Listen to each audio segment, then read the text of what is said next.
La parole est maintenant à Monsieur Dan Cohen. Distinguished. Mesdames et Messieurs les membres du Conseil, je suis un journaliste d'investigation, je suis un documentariste, un des quelques journalistes indépendants à travailler depuis Haïti ces dernières années. Mon dernier film s'appelle Haïti, intervention contre révolution. Le Conseil de sécurité de l'ONU se voit demander d'approuver le déploiement d'une nouvelle prétendue mission de maintien de la paix en Haïti.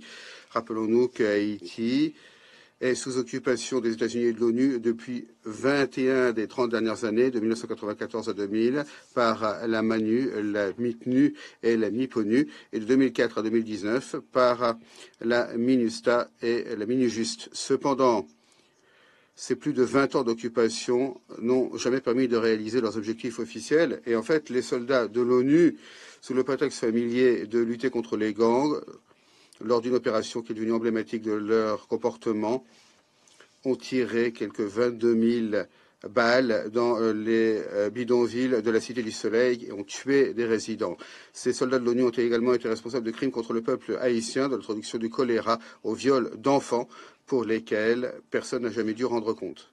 À présent, le peuple haïtien se voit demander une fois de plus de laisser des soldats de l'ONU occuper leur pays. Mais il est clair qu'il y a un autre motif en jeu. Le gouvernement des États-Unis, mon gouvernement, veut imposer sa volonté à Haïti avec ou sans l'approbation de ce pays. Ne me croyez pas, en décembre 2021, la Chine et la Russie ont voté pour limiter le mandat du Conseil de sécurité pour les formateurs américains à la police nationale haïtienne à seulement 9 mois plutôt que les 12 mois que recherchait Washington. Cela a scandalisé le sénateur américain Robert Menendez, qui était à l'époque président de la Commission des relations étrangères du Sénat. Lors d'une réunion de la Commission, Menendez a demandé à un membre du département d'État « Pourquoi pensez-vous que la Chine et la Russie nous ont stoppés ?» Il a répondu à sa propre question « Ils veulent le chaos total dans leur hémisphère. C'est leur seul objectif dans cet hémisphère, créer de l'instabilité. » Et il a ajouté « Nous devons trouver un moyen de nous y opposer. » Et en 2023, Washington a trouvé un moyen de contourner le Conseil de sécurité lorsque, une fois de plus, on l'a empêché d'utiliser cet organe, comme il avait fait en 1994 à 2004, pour ses objectifs interventionnistes en Haïti. Les États-Unis ont concocté la MMAS que le membre de la Chambre des représentants des États-Unis, Jeffrey Delavantis, a appelé une nouvelle manière de préserver la paix et la sécurité internationale.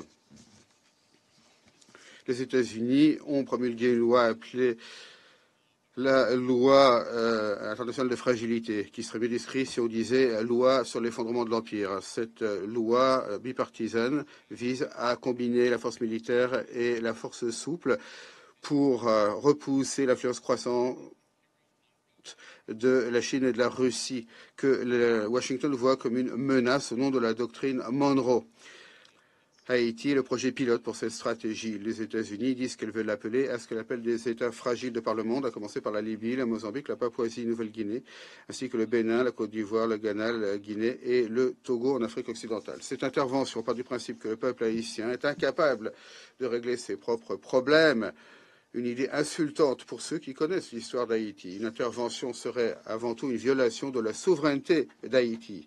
Mais plus encore, elle appuierait les forces qui ont perpétré les pires actes de violence en Haïti aujourd'hui.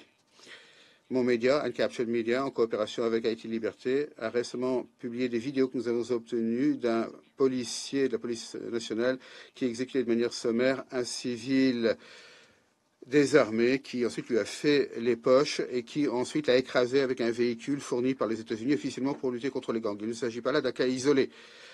Un rapport du 30 septembre du groupe d'experts, créé conformément à la résolution 2653 du Conseil de sécurité, adressé au président du Conseil de sécurité, écrivait que du 1er janvier au 31 mars 2024, 590 civils qui non liés aux gangs ont été tués ou blessés lors d'opérations de la police contre les gangs.